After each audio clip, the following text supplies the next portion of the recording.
não seria tão bem preparada para o casamento, para enfrentar as dificuldades da vida. Talvez crescesse no meio onde o bullying fosse comum. Mas ela cresce. E no momento que ela surge na história, ela tem por volta de 17 anos de idade. E ela aparece no momento crucial, não só da história da vida dela, mas da história do mundo. E você já sabe de quem eu estou falando, né? Da rainha Esther. Eu sou encantada com essa história, porque o que a gente sempre espera, ou pelo menos o que a sociedade espera, é que alguém que talvez tenha passado por traumas ou mesmo dificuldades na infância, tenham ainda mais dificuldades para se adaptar a uma realidade, ou mesmo para se sobressair em uma sociedade. E Esther aparece por volta dos seus 17 anos de idade na nossa história. E ela aparece em meio a um concurso Rainha do Universo. Que era mais ou menos isso, né? Vasti tinha acabado mais ou menos 3, 4 anos que Vasti havia perdido o trono, porque ela não aceitou apresentar-se diante do rei Xerxes, naquela grande festa que ele já estava oferecendo há 6 meses. Aquilo foi tomado então como um grande insulto para os homens do reino, e os sábios aconselharam o rei para que Vasti perdesse a sua coroa, porque senão as mulheres do reino poderiam se rebelar.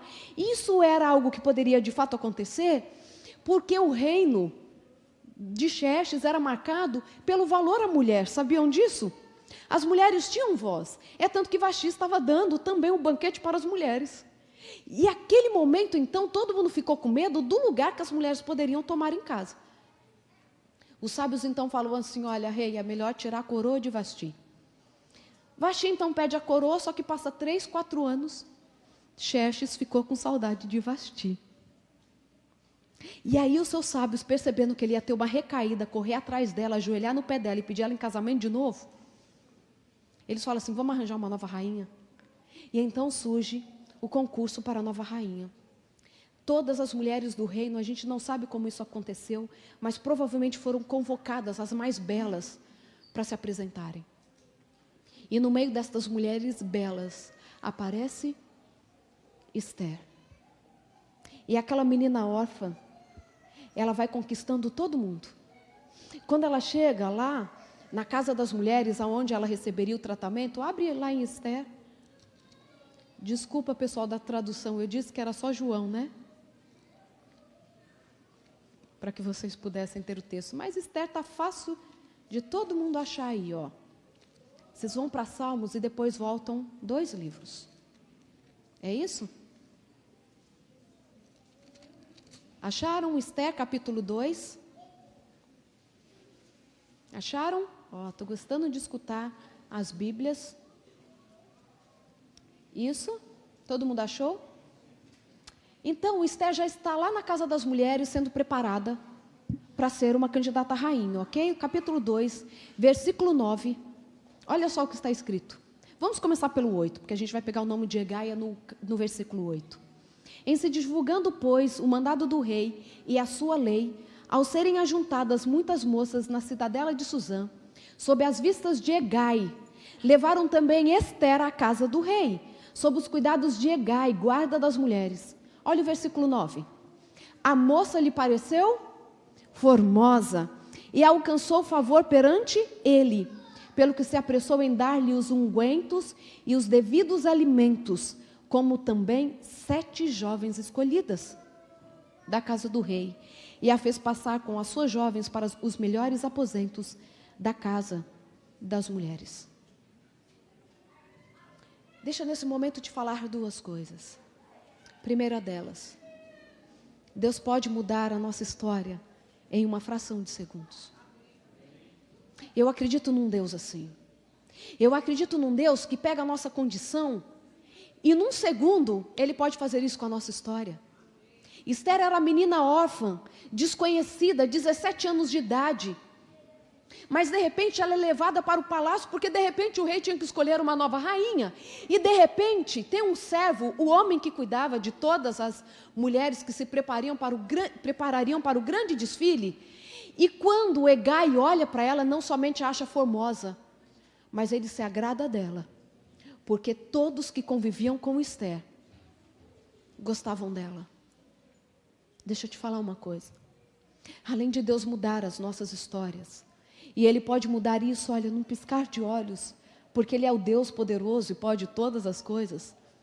Eu digo para você, que enfrenta ou enfrentou uma grande dificuldade na sua vida, Deus ainda pode fazer com que as pessoas olhem para você e achem graça em você. Sabe? Nós não podemos e não precisamos seguir talvez a tendência, o que as pessoas imaginam, que aquelas pessoas que sofreram muito na vida precisam viver cabisbaixas, aceitando qualquer coisa para a vida, não tendo sonhos. Não é isso que Deus quer para você. Lembre do início do versículo 10. Quem vem para matar, roubar e destruir? É o inimigo das nossas almas que faz isso, é o diabo. É ele que quer tirar do seu coração sonhos, planos, senso de valor, de amor próprio. Mas ele veio para que tivéssemos vida e a tivéssemos em abundância.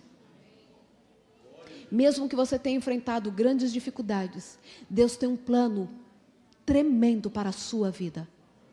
Eu acredito nisso. Eu tenho visto isso. Eu tenho visto mulheres que passaram por situações tão difíceis se reerguerem. Eu vejo homens que talvez tenham perdido tudo e dizerem assim: não, a vida não acabou não, ainda existe esperança, eu ainda posso ser uma boa influência para os outros. Como você quer se comportar? Como você quer levar a sua vida? Eu sei que algumas pessoas enfrentam dificuldades maiores do que outras, e a gente falou um pouquinho disso essa semana, na reunião dos anciãos, né? Algumas pessoas enfrentam lutas que nós nem sequer imaginamos, porque são intensas. E talvez nesta manhã eu esteja dizendo para alguém, que talvez lá dentro da cabeça esteja dizendo assim: doutora, você não conhece a minha história. Você não sabe o que eu já enfrentei na vida. Você não sabe como sorrir é um exercício e um esforço diário. Esses tempos atrás eu estava conversando com uma mulher que aparentemente tinha tudo para ser uma das pessoas mais felizes da vida, sabe? Uma carreira bem-sucedida, com uma família incrível, um marido amável demais, até compreende demais as lutas dela, os traumas dela. E no meio da nossa conversa ela disse assim: doutora, não adianta, ninguém consegue me convencer de que eu tenho valor. Eu não consigo mudar isso dentro de mim. E conversando com ela eu falei assim: e de onde surge tudo isso? Bem, depois de um tempo de conversa, ela me disse assim: eu fui adotada. Os meus pais um dia simplesmente me deixaram no orfanato. Saí com meu pai, e ele me disse que estava indo me levar para comprar uma boneca. Ele parou na frente de um lugar que eu não sabia o que era, mas era um convento. Me fez entrar, virou as costas para nunca mais voltar. Eu tinha 4 anos de idade. Até hoje eu não sei porque os meus pais me deixaram lá. Não sei se eles estavam separando. Ela falou assim: eu não sei porque eu nunca nem tive a impressão de que tinha alguma coisa errada dentro da minha casa. Fui deixada lá. Com mais ou menos 7 anos de idade, alguém me adota. Fui morar em uma casa. E nessa casa, o meu avô adotivo começa a abusar sexualmente de mim. Ela falou que quando todo mundo saía da casa, ele fazia com que ela entrasse no quarto dele. E ela disse assim: doutora, eu não consigo te relatar as coisas que ele fazia comigo. Eu não consigo te relatar. Mas um dia, ele estava abusando de mim. E eu escutei que a minha avó abriu a porta. E ela falou assim: é hoje que eu me livro disso. E num descuido do avô, que já tinha mais de 70 anos, não se iludam com aparência, que tinha já mais de 70 anos, deu um descuido. E eu consegui fugir pela janela do quarto. Fui correndo, entrei pela sala e comecei a gritar para a avó: vovó, me socorre, o vovô está fazendo coisas muito ruins comigo, me socorre, me socorre. Ela gruda na perna da avó. A avó pega aquela menina e diz assim, leva até o quarto onde estava o avô e fala assim: volta para o seu trabalho. Então eu comecei a entender que aquele abuso acontecia com consentimento de todos da casa. E eu não tinha para quem recorrer. De verdade, eu tenho vontade de sentar e chorar junto com a pessoa. Talvez a história dela seja muito mais dramática do que a minha e a sua. E talvez aquela pessoa esquisita que você conhece, ela talvez tenha uma história mais dura do que você imagina. Tem pessoas que precisam fazer o exercício do sorriso, porque elas, quando olham para si mesmas, não conseguem enxergar nelas nenhum valor. Mas Esther agora está lá na casa das mulheres para ser preparada. E ela consegue achar graça diante de Hegai, tanta que ele pega Esther, dá para ela 7 meninas para cuidar dela, diz para ela tudo que ela tem que levar diante do rei, dá o melhor tratamento. Meninas, eram 6 meses só no banho da mirra, mas outros 6 meses com outros tratamentos de beleza que eu gostaria de passar. Fiquei com inveja de Esther. Gente, olha que coisa incrível. E ela está lá se preparando. E quando depois passa 1 ano desse tratamento, chega a hora de apresentar-se ao rei. E é tão interessante que todas as vezes que Esther está diante de uma pessoa nova, a Bíblia diz que a pessoa se agradou dela. Quando ela se apresenta diante do rei, a Bíblia diz que o rei se agradou de Esther. Porque ela não era só mais um rostinho bonito. Como você não é somente mais um bom profissional. Como você não é só mais uma boa mãe que pode dar para outras mães talvez alguns conselhos. Você precisa agradar as pessoas no sentido delas olharem para você e falar assim: essa companhia é boa. Eu gosto de conversar com ela. Eu gosto de bater um papo com ele. Se eu tenho alguma dificuldade, eu posso chegar lá, olha que forma serena que ele conversa. Deus te convida nessa manhã para ser um agente de transformação. Um agente de esperança. Um agente de alívio. Alguém, quando estiver na sua presença, pode só dizer assim: nossa, eu me senti bem estando aqui. Que paz que você me transmitiu. Independente da sua história, você pode ser esse canal. E agora então nós sabemos que Esther é escolhida para rainha. E é tão interessante que no relato, a Bíblia diz que depois que o rei casa com Esther, o que ele faz com as províncias? Ele traz alívio para as províncias. Gente, o rei parou de brigar. O rei parou de querer ir para a guerra. Ele era o rei mais poderoso do mundo. E fala que ele trouxe alívio para 127 províncias que eram dele.